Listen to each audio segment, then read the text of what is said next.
So without further ado, we're going to get started. I'm just going to do a very quick introduction of Allison. Some of you that maybe have lived closer to us in the Fraser Valley have had the opportunity to hear Allison speak at one of our Focused Disability Network conferences in the days when we could meet face to face. There was an overwhelming response of positivity of her presentation.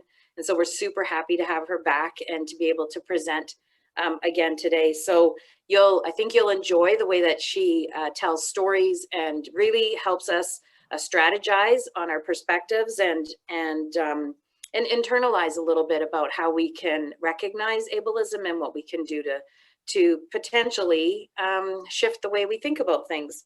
So Allison has been working in the field of disability for more than 30 years. Currently she's an associate professor at the University of the Fraser Valley, and she is serving on several equality, diversity, and inclusion committees at the university and in the city.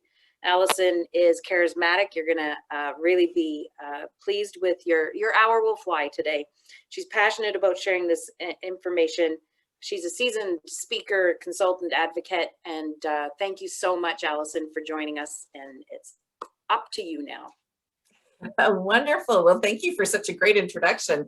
I did want to start off by saying thank you to both the Annette Burrows and Annette Williams, for the invitation to come and connect with you today. I'm really excited about where we're going to go. Like Annette mentioned, my name is Allison Seal and my pronouns are she and her. And I too am living in the Fraser Valley. I am currently at home, located in a beautiful little village called Lindell Beach at the south end of Cultus Lake. It's situated on the Stolo territory. It's unceded, traditional, ancestral territory of the Stolo people of the river. And I'm very, very grateful to be a settler here. You know, the serenity that the lake has, and being able to walk with, through the wooded areas and see the trees and feel the wind, just, it fills my soul. So very grateful to the Stolo people to be able to live and work here. So just before we get started, I wanted to kind of set some ground rules. So the first thing that I would like you to be able to do is I would invite you to be able to just think about your accessibility needs. I know for me, if I'm going to be talking for the next hour, I need to make sure that I have my water. I would invite you to think about what it is that is going to make this hour work best for you. So if that means that you need to get up and stretch, please go ahead and do that. My preference is to have cameras on for greater engagement, but if you are more comfortable with them off, that is absolutely fine. So you take care of yourself, you do you, okay? Most of us have been on Zoom quite a bit over the last year. If Zoom is a little bit new to you, you might find that up in the right-hand corner, there's a little button that says view. You might want to change that to speaker view if you find that it's a little overwhelming having all of these faces here. Or if you want to see everybody, leave it in gallery view, okay? Down at the bottom, you're going to see there is your mute button is on, and there's the little chat bubble down there where we've already been putting things into the chat. So I just wanted to try something just a little bit new, if you're okay with that. For me, it's kind of a cool thing to use with a really big group, and it's called Cascade. So I would like you to tell me, how are you coming to this session today? Are you coming as a professional? Are you coming as somebody with a disability? Are you coming as a youth with mental health? Are you coming as a family member or a friend? So before you put that into the chat, what I'm going to do is I'm going to ask you to type it out, but not send. And then I'm going to give the 3, 2, 1, and then it'll all cascade down. Okay. And we'll see who's in the audience for today. Okay. So go ahead and you know what, if you identify as more than one, you're a disabled practitioner, you're however you want to put that in there, you go right ahead. Okay. Everybody ready? 3, 2, 1, go. So cool.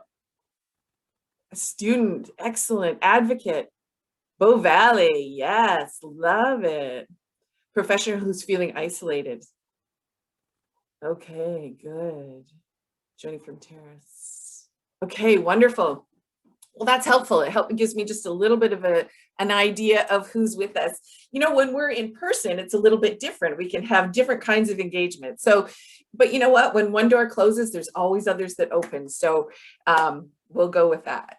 While we're talking today, I would suggest that you maybe have a piece of paper and a pen, or I don't know, if you have a computer in front of you, you might want to take some notes, okay? And some things that you might want to think about. Number one, what is it that you want to hear more about? If I mention something and you go, wow, that would make a really good workshop, or I really need to research some more about that, or what was she talking about? Whatever it is, jot it down, okay? Because we're going to have a Q&A at the end. And I'm also going to invite you to send me some information about what it is that you're looking for, okay? So yeah, questions for the Q&A as we go along, write them down, and then we'll have about 15 minutes at the end to be able to chat and engage and ask more questions. All right, so the last little bit of housekeeping that I wanted to do was I just wanted to share with you, we're going to be talking about disability, diversity, mental health, ableism, discrimination. These can be really sensitive topics. They're very value laden, which means they're very connected to our hearts. So what I would like you to be able to do is sometimes when we hear something that is different from what we've known, or maybe it's new information and maybe it kind of rubs against something that we already believe, we start to feel defensive. I don't know about you, but it kind of starts to boil up in me like this. Do you know what I'm talking about? That feeling of defensiveness? Okay, so what I want you to do is I want you to hold on to that defensiveness. This is really important. This is part of your story. We don't want to get rid of it. There's a reason it's there. But what I want you to do is just take it and just put it to the side for now, because if we're being defensive, it means we're more concerned and spending more energy on protecting our ideas and our beliefs than we are about hearing and being open-minded. So we can go and grab those feelings later if we want to, but for now, let's put them aside. And I'm going to come from the assumption that we are all here starting from a good place and wanting to move towards a good place, that we're going to try and do that with respect and with grace, recognizing that we're all in different places in this journey towards equality, and that's really a good thing. So am I an ally? Yes. Am I an advocate? Yes. Am I an expert? No. I'm on the journey just like you guys are. Now, there's going to be some folks that are starting off their journey, and maybe a lot of this information is really new, and that's great. We're here to support you. We're here to share our experiences and share our knowledge and to help you along in your journey. For those that have been around for a while and have a lot of experience, this is great. This is what we need to be doing. We need to be raising our voices, and we need to be doing it in unity and pushing forward, okay? So let's agree to move towards equality together with some grace and some respect. So, hey, you know what? If you're good with that, throw in the chat, I got you.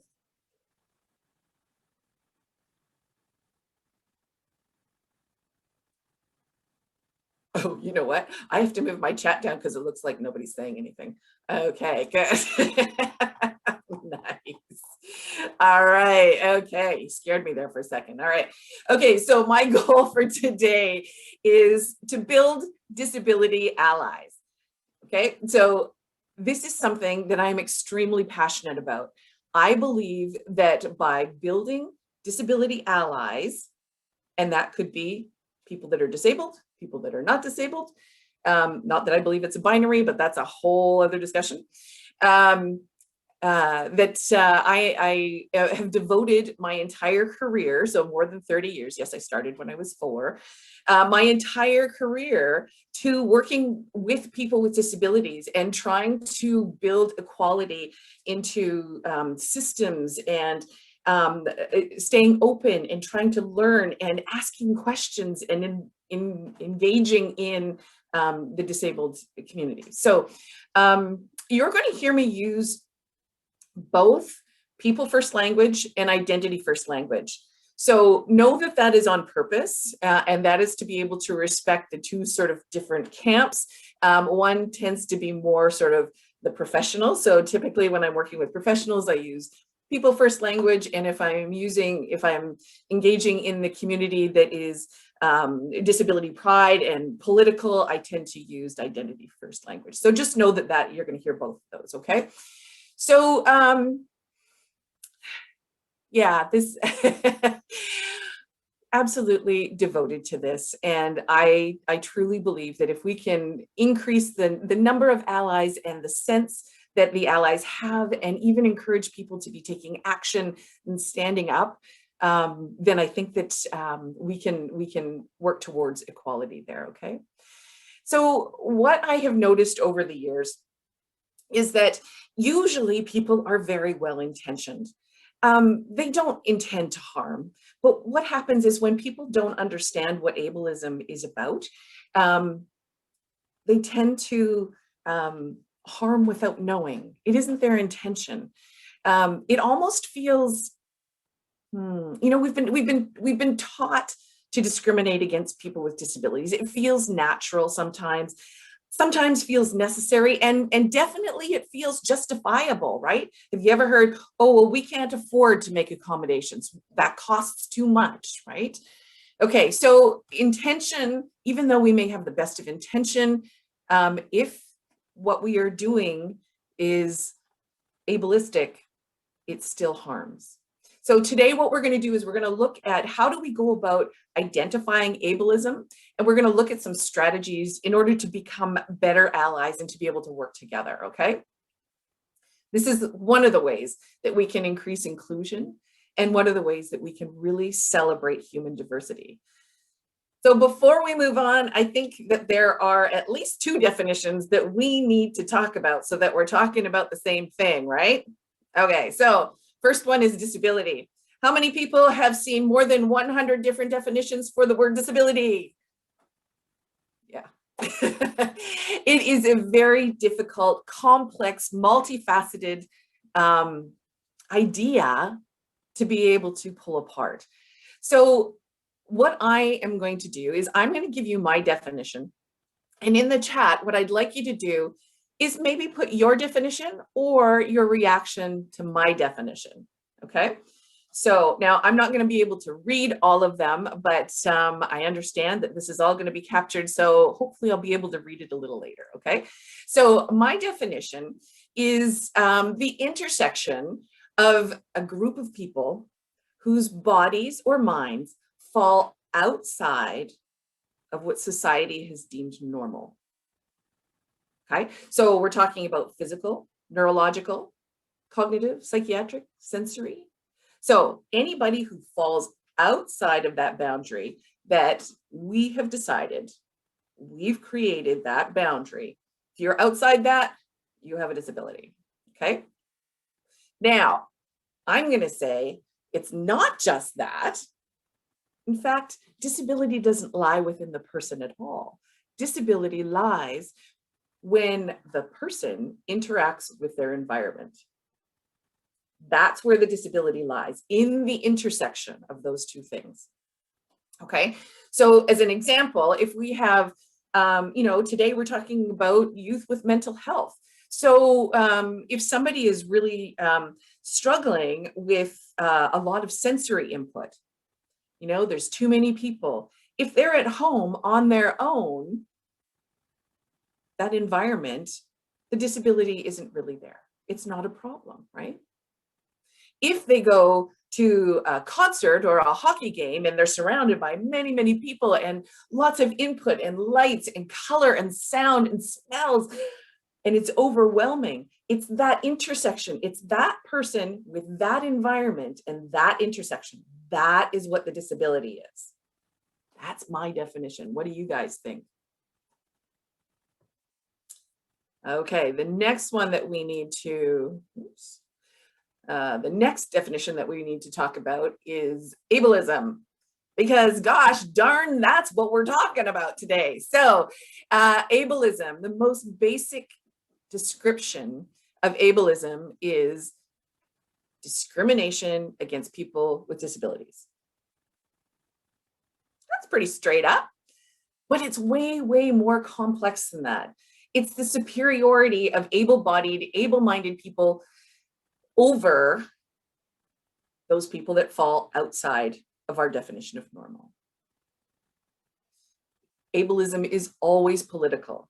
It's what stops people with disabilities from living a life with the same kind of opportunities that the rest of society is privy to. Okay, ableism is the enemy of equal access for all. And this is why it's so important for us to be able to explore and identify where ableism is and to disrupt it.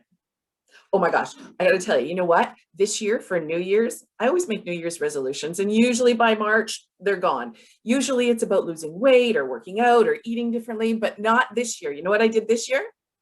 I decided I'm going to be a disruptor.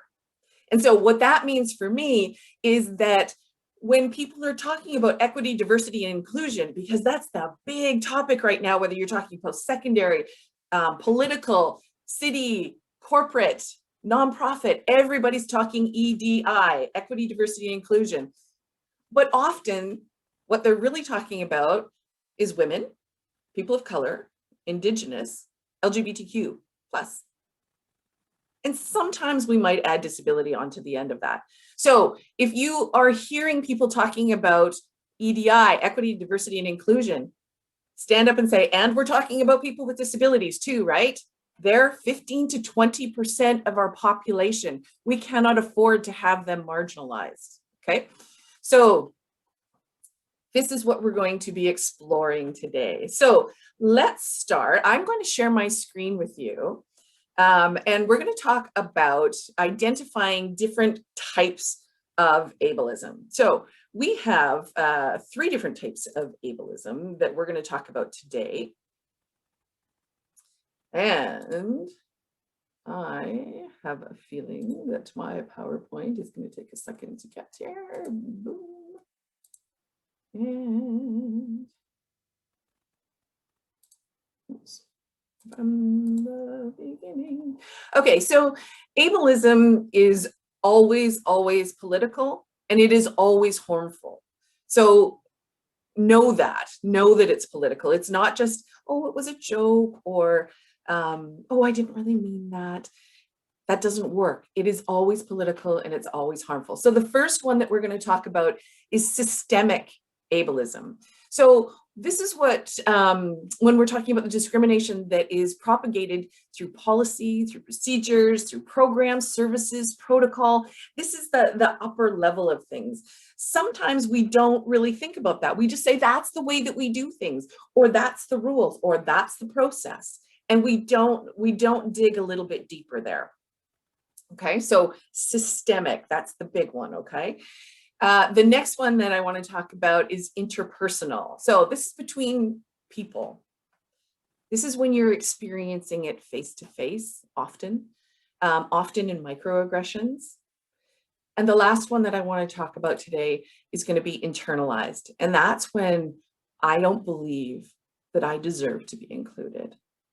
I have heard all of the things that we've said. I've been involved in the systems. I've heard family and friends, well-intentioned, but that has convinced me that I don't deserve, that I'm not worthy of participating.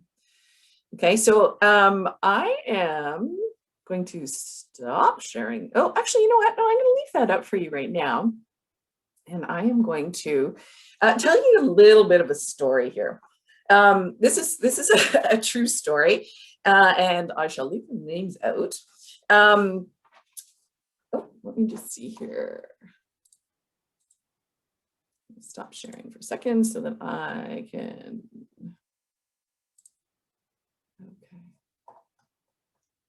Okay, so the story that I want to be able to tell you right now really encapsulates all 3 of these. So I want you to be thinking about those 3 different levels: systemic, interpersonal, and internalized ableism as we go through this story, okay? So the story that I'm going to tell you is about a meeting that I had not long ago.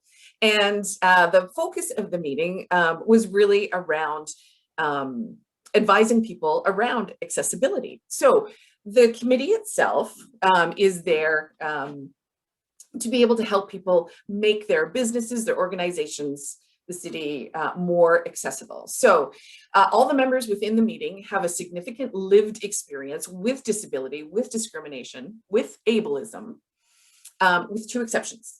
Myself, who was there as an ally, and the presenter who had come to ask for our guidance regarding accessibility.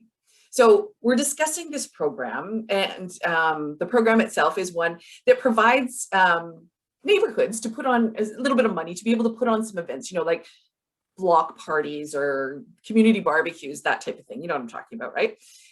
These are really great programs. The research has shown that these types of things create a really great sense of belonging, an increased sense of safety, better quality of life. It's just a really great thing for the people in the neighborhoods. So since we were talking about accessibility, of course, the very first question is the funding contingent on the event being accessible? No, we certainly encourage the event planners to make events accessible, but the funding is not contingent on accessibility. So I'm thinking, so is accessibility optional? So the next question was, could the funding be contingent on the event being accessible? I got to tell you, there was a little bit of an awkward silence there. And she said, no, we can't force people to make events accessible. The burden of cost would deter the applicants from applying for the funding for the event. So now I'm thinking, so accessibility is optional. Okay, so I'm thinking encouraging neighborhoods to get together, to get to know their neighbors. It increases a sense of belonging, safety, quality of life for everybody in the neighborhood, except for those who can't access the event. So really what we mean is everyone except people with disabilities. That's what it's for. Is that right? So another question, why would we not make the funding contingent on the event being accessible? Well, that was a fast response. Number one, cost, of course. Okay, so time out here. Looking at this story, systemic, interpersonal, and internalized, right? So remember, systemic ableism is about the creation of programs and services, right? So this is a beautiful little example. It's an important example, but a great example of the attempt to include people with disabilities, but not cutting it, right? So,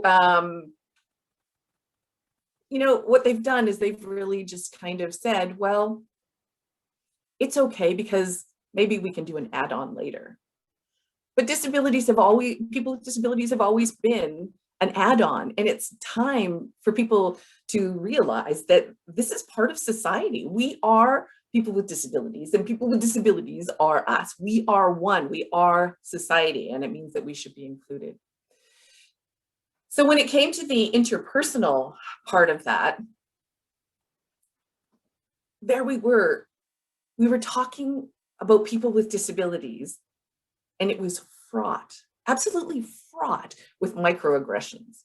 The fact that we were even having a discussion about whether they should be included in their neighborhood events, the decision that people with disabilities being included was actually at the discretion of the neighborhood event planner, and that the inclusion of people with disabilities was not worthy of the perceived cost. Okay, so you know what? Let's get back to the meeting because this is where it gets really, really interesting for me. So the other committee members started to speak up. Oddly enough, they were speaking in favor of leaving the program as it is. They were arguing in favor of their own exclusion based on cost. They said, you know what? We can't force the neighbors to bear that cost. Now remember, there's funding that's attached to this program, right? So essentially what they were saying was, it's okay to exclude me. In fact, they were fighting in favor of the exclusion of themselves. They didn't believe that they should be included. So internalized ableism, it's when we've heard the story so many times that we start to believe it. They've been programmed, like so many of us, to put able-bodied people first. And then if there's anything left, maybe we can give it to the people with disabilities. This is internalized ableism. Just as an aside, you know what? If somebody comes up and says, you know what, cost is the obstacle, it's not actually cost. There's usually money there. It's more about priorities. It's more about priorities. Where are you deciding to put the money? Okay. So interesting people dynamics in here. But then a really miraculous thing happened. So, you know, when people are challenged, the very first thing, totally natural and human nature, when somebody is challenged, it's to get defensive, right? They're not open to hearing new ideas. And this presenter, who I have so much respect for, she sat there and she took a deep breath and she kind of got her thinking face on. Kind of looks like this. You know that face? And I could see the wheels turning. And she was starting to reimagine what that might look like. And you know what she said? You know, we have two guys that have the van and they go to every single neighborhood event. They could just like throw a ramp in the back and then they'd be ready for any event. And I said, oh my goodness, that's fabulous.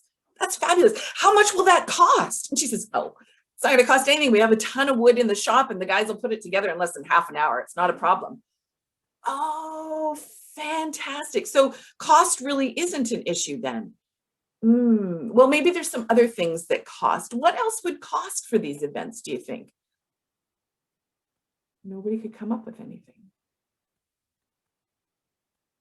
Cost is always the first excuse that comes up.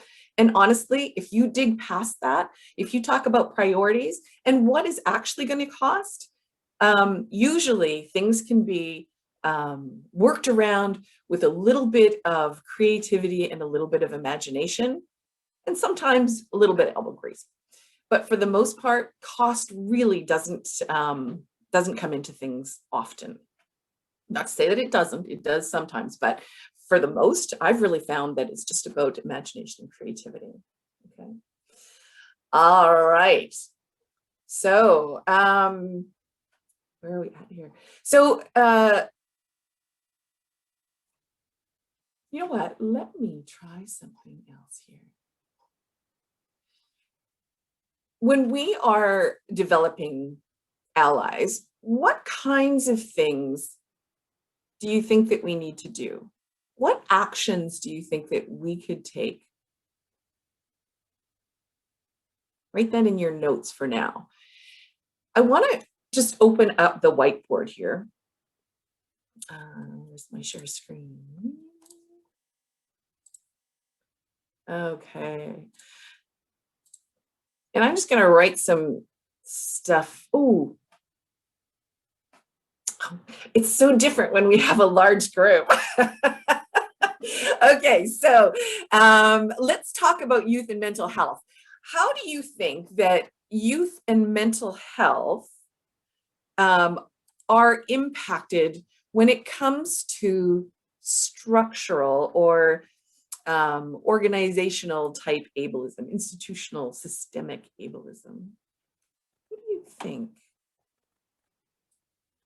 And you know what, Annette, if you don't mind just checking in the chat section for me, that would be really helpful.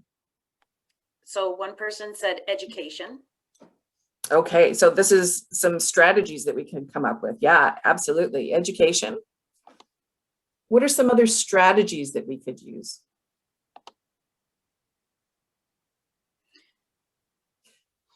So can you rephrase the question? You're asking us to.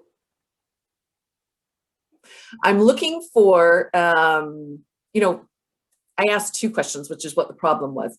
Let's talk a little bit about, first of all, before we go to the strategies, let me ask you, how do you think that youth with mental health are impacted in a systemic ableism.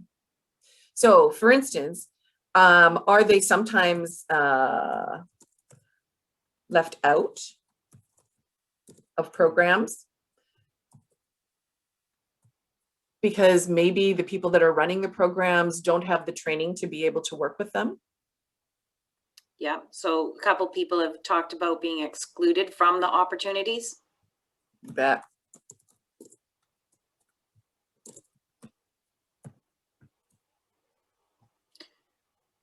The social and emotional needs are not being met.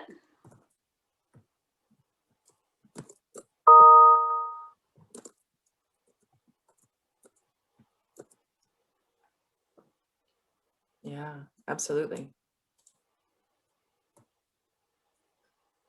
Are they even, you know, because they may have to do things a little bit differently, or like I'm thinking if you are taking a course, for instance, and because of the mental health you're not able to attend, you're going to be missing out on information, experiences.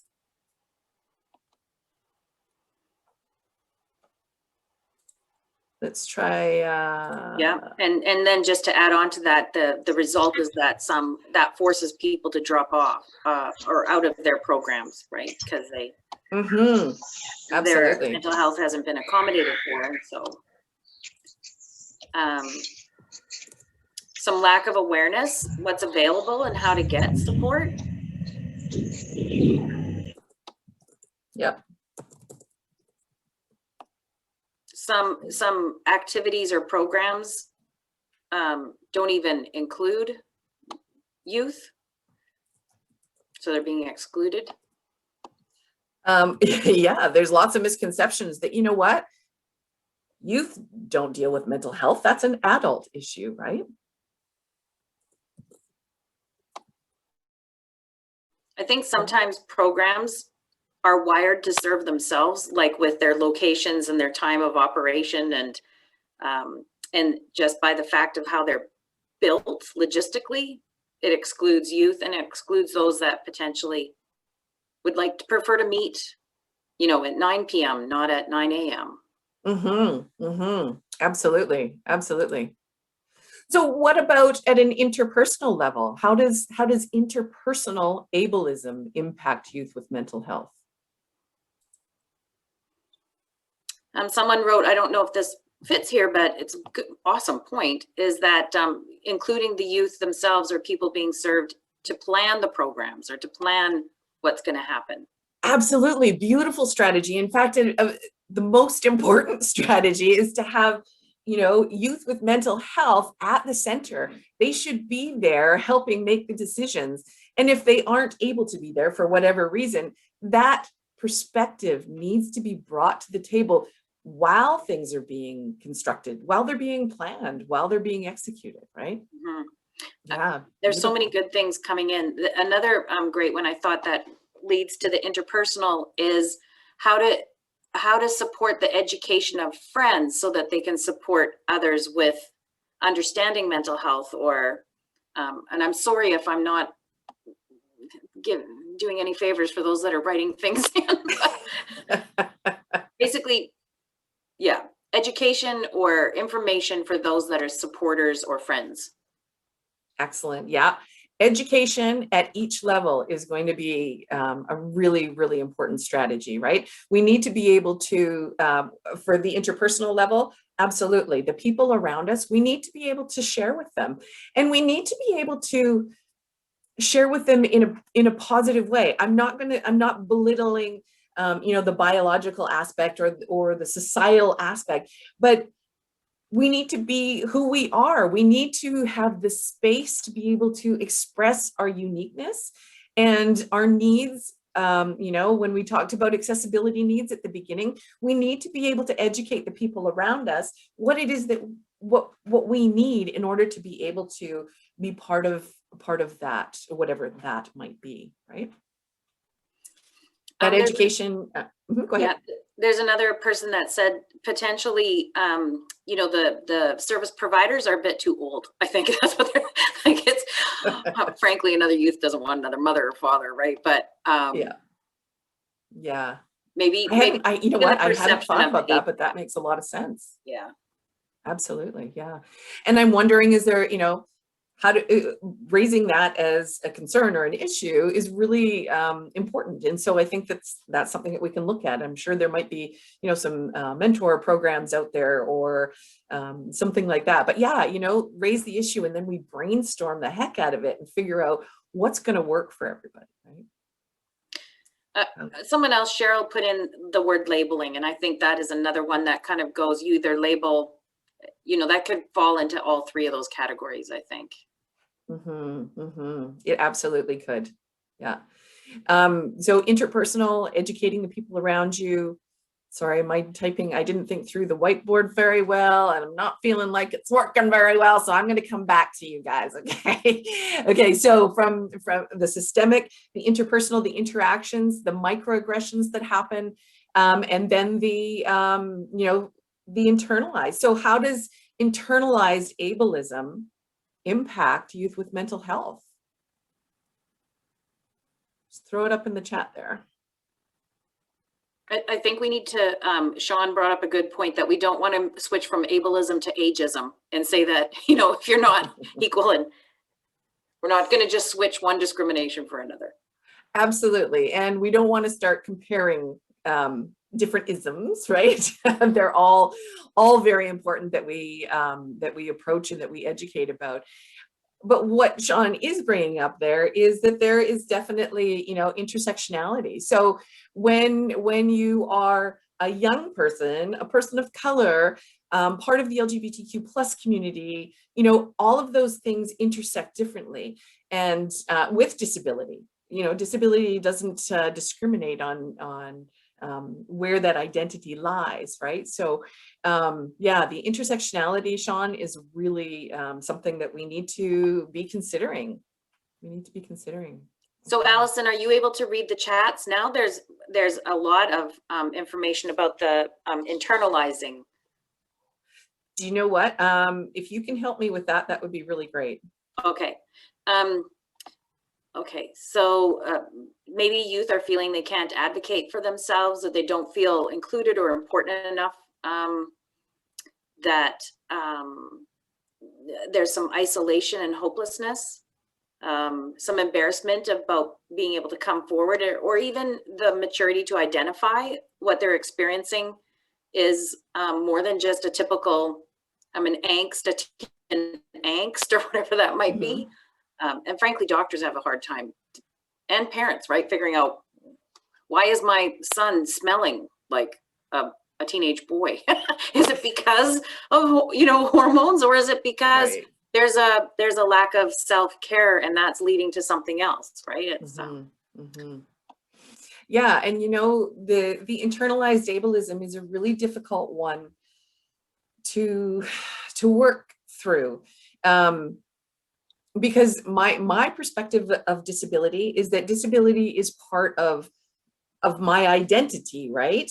And so as I am proud to be a woman, I am proud to have the sort of family history that I have, that I should also wear my disability as a proud part of my identity, that it's not something that that I should shy away from, that I should be embarrassed of. Now, when we're talking about youth, you know, we're also talking developmental lifespan, right? So it is really typical and expected of, you know, teenagers to be able to, you know, be concerned with themselves and not, you know, not be confident and to not appreciate themselves.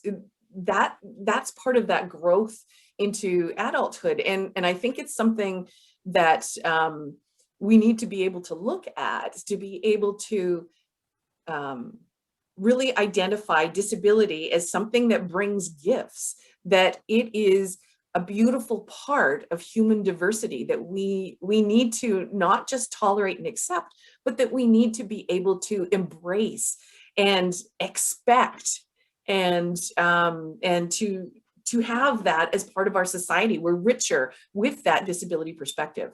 Now, that is a really difficult thing to do, because this discrimination is so hidden and it is so embedded in our society at so many different levels, that when everybody is treating you that you are less than, and the programs and the services, the rules and the regulations, friends, microaggressions, all of those kinds of things are coming in at you, you have to be extremely strong to be able to say, whoa, no, that's not it. I am who I am. So to be able to say,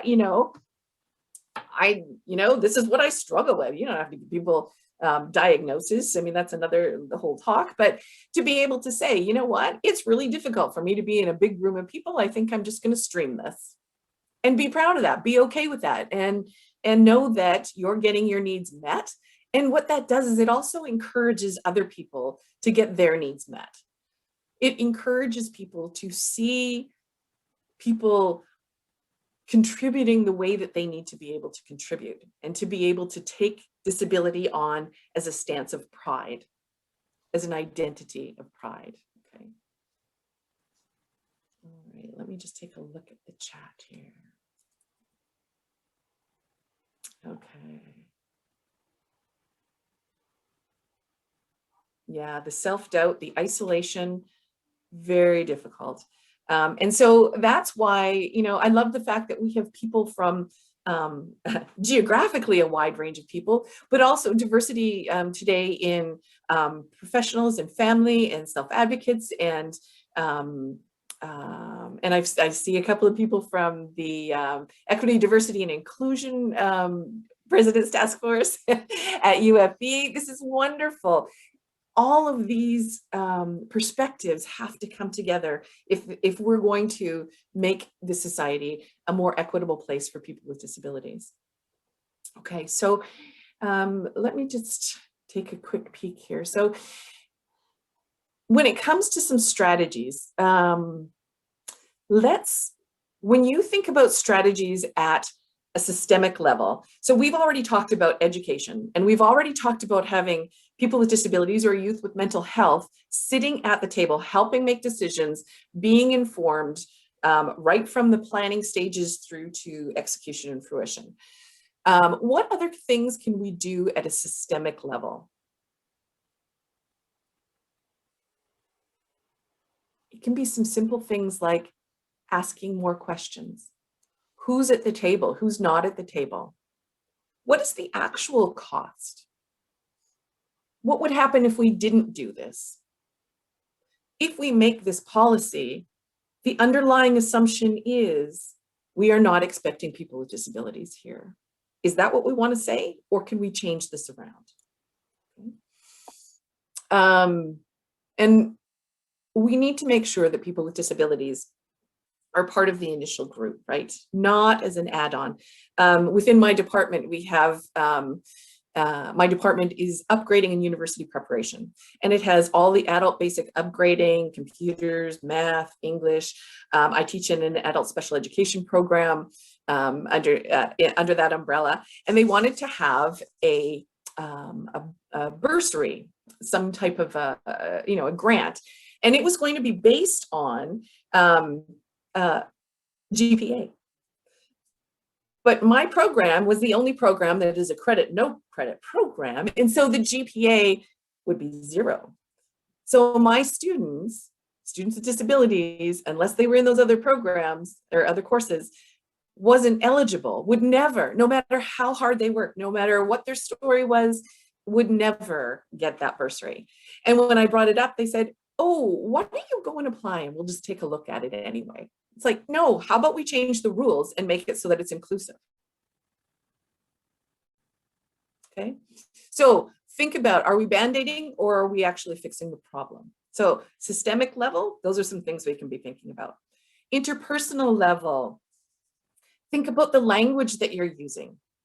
Think about the power. Are you creating a power differential? You know, the last time I was at the FDN, there was a woman that came up to me afterwards, and we were chatting, and I was so excited because I thought she really got what I was talking about. You know, we had this fantastic conversation, and then she said something like, people with disabilities, you know, what's the term? There before the grace of God go I.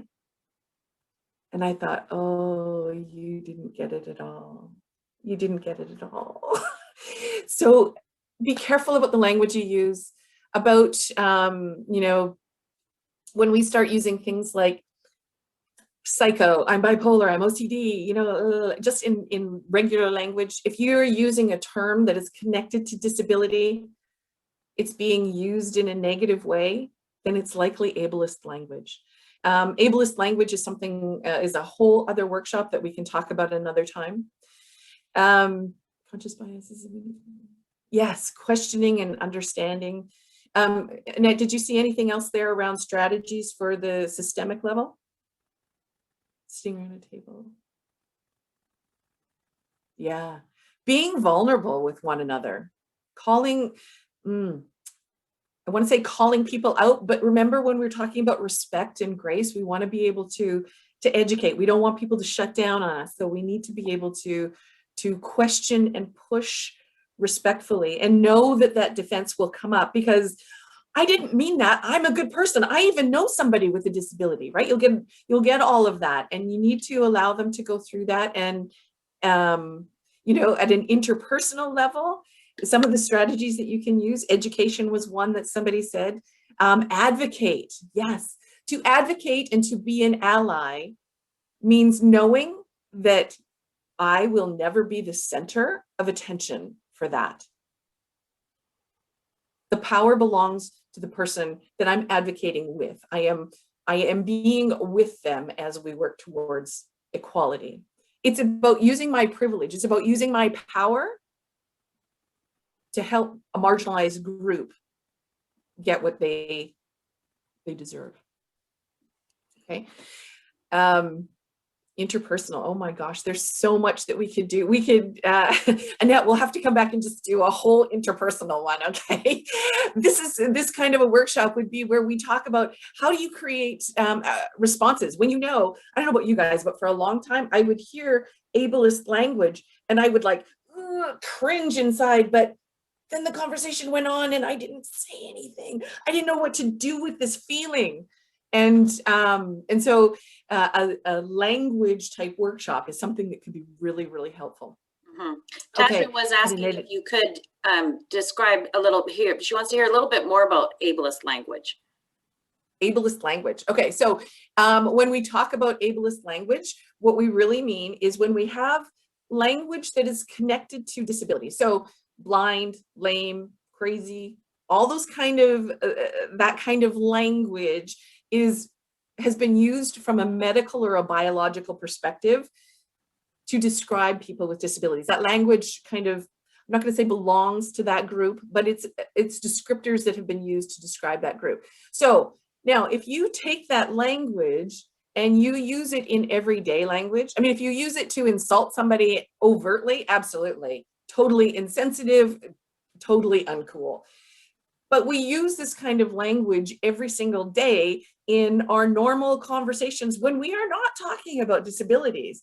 And what we're doing is we're using that language to talk about something negative. So just as an example, I've heard lots of people say, oh my gosh, that's so lame. And what they really mean is, I don't like it. That's not cool. It didn't live up to my expectations. Or, you know, crazy. This is the one that I'm working on right now. And I struggle with this because this has been in my lexicon for a long time. The word crazy, that's so crazy, right? It's a word that is connected to disability and I'm not using it in a positive light, right? I'm trying to take that language. Well, first of all, I need to identify it, right? Take that language and then I need to find a different word. And usually it's a better word. So some of the words that I'm trying to replace crazy with are things like, oh, that's so absurd. Wow, that's so surprising. That's incredible. And you know what? These words are much, much more descriptive and much less harmful. You would be surprised at how harmful little bits of language are. You know what? I don't identify as a person with a disability right now. I will probably in the future, and I have in the past. But I hear this ableist language and I cringe. Sometimes I hear it coming out of my own mouth and then I really cringe. So that's sort of ableist language. And in the language workshop, we can talk a little bit about how do you go about responding to that? How do you go about opening somebody's mind so that they are open to hear those kinds of things and hopefully become an ally, right? Because the more allies we have, the closer we're going to get to equity. Okay. All right. Just a question about the word, the actual word marginalized. Is that labeling? Because it kind of puts people into a off to the sides, like your margin on your paper. That's exactly what marginalized means. And yeah, you know what? With the discrimination that happens with the disability community, I absolutely believe that they're marginalized. They do not have the same opportunities that the rest of society has. They are not likely to be able to often not have a job, which means that they're going to be living in poverty, which means they're not likely ever to live, be able to purchase a home. They're much higher incidence of violence. Their safety level is considerably lower than the rest of society. Absolutely, they are marginalized. Yeah. But you know what? I am totally open to talking about language because remember, like I said, I am on the same journey that you're on, and I am going to mess up, and I am going to learn from you what I need to be able to do. And what I hope that you will do as allies as well is to ask people or listen really well when people are telling their stories. Don't shut it down. Don't be making excuses while it's happening. When somebody challenges you on your ableism, say thank you. It's a gift. That's a risk that people are taking. That's a risk that they're taking. And they need to have a certain level of energy in order to be able to do it. And they don't always have that energy. And we don't always want to take risks. You know, if you're sitting around the family dining room table, maybe it's okay to take a risk. Are you willing to take that same risk at work? Maybe, maybe not. Okay. So you know what? Let's open it up for some Q&A.